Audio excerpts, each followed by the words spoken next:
Our next spark is by Kristin Mastre, who is a huge rap music fan.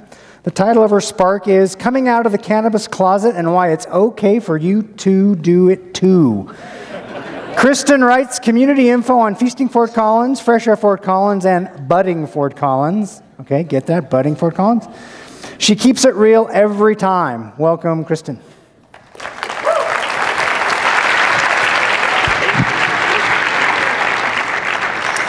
Oh, well, hello, hello. So you might know me as Kristin Mastre behind Feasting Fort Collins, writing restaurant reviews for the last 5 years. You might know me as the founder of the Scoop Blog Network, building a network of professional bloggers in Fort Collins. One of those blogs happens to be Fresh Air Fort Collins, which I recently took over, which is writing trail reviews and information about our outdoor spaces. So you'll notice these slides behind me. These are all photos that I took for Fresh Air Fort Collins during all of my many hikes around the beautiful and gorgeous areas in northern Colorado. What you will not see is pot plants or bongs or pipes or people smoking out or anything that is going to perpetuate a stereotype of the cannabis culture in our community. Instead, you're going to see these beautiful photographs that I took in spaces that mean something very special to me, because it was on these trails that I realized it doesn't matter what you do, it matters who you are. And that's the most important. So let's back it up. This is not my first Ignite. I actually did Ignite a few years ago. And the difference between then and now is back then I studied hours and hours and hours. I practiced my slides, I practiced my presentation to make sure that I was absolutely perfect up on stage. The difference between now and then is now I have almost absolutely no idea what I'm going to say. I'm almost certain I'm going to pass out, and you're going to see these beautiful slides instead. So, I wrote about coming out of the cannabis closet on Budding Fort Collins.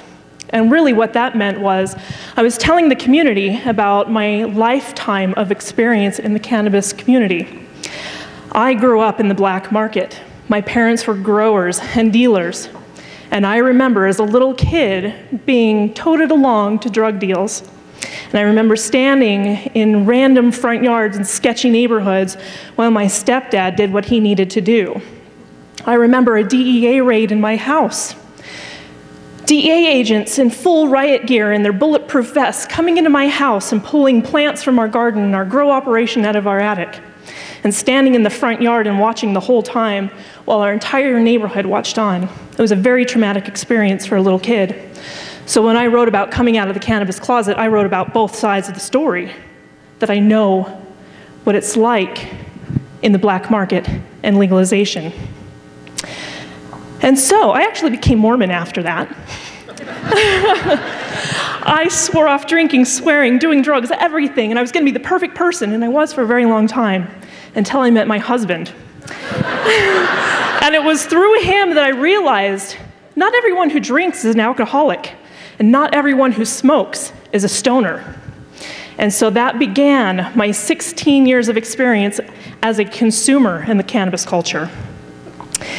And so I wrote about this on Budding Fort Collins, and what ended up happening is a windfall of emails came towards me. People in the community emailed and said, thank you so much for sharing your story. Somebody's going to be honest about it, and somebody's going to be real. A lot of my friends emailed me, who I didn't know were smokers, but they came out to me. And it became a community connection. And so the reason why these trails mean a lot to me is because during this summer, I actually went through a bout of depression, and I stopped writing Budding Fort Collins. And I spent a lot of time on these trails to figure out who I was and what I was doing, especially my value in Fort Collins. And I realized that I needed help. And I actually reached out to my friends in my community on my Facebook page, and the same thing happened as when I came out of the cannabis closet. Friends from all over the country emailed me to make sure that I was okay, and to offer words of support. And friends who were struggling on their own emailed and said, thank you for bringing a voice to the struggle, to let people know how it feels. So one afternoon while I was on one of these trails, either running across rattlesnakes or getting chased by moose, I had an epiphany that coming out of the cannabis closet And sharing who you are authentically with your community is exactly the same. It doesn't matter what you do. It doesn't matter how you live. It matters how you are as a person, and your kindness and your realness and your authenticity. And so with these beautiful trails behind me, I realized that it didn't matter if I came out of the closet, the cannabis closet or not. It didn't matter if I was dealing with depression or not. What matters is the friendships that I made. It matters how my family supported me. And that's what matters most, because those who care will care about you.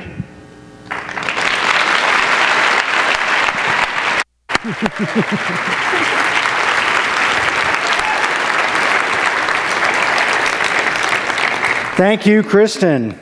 I agree 100%. Not that anyone in here would know that.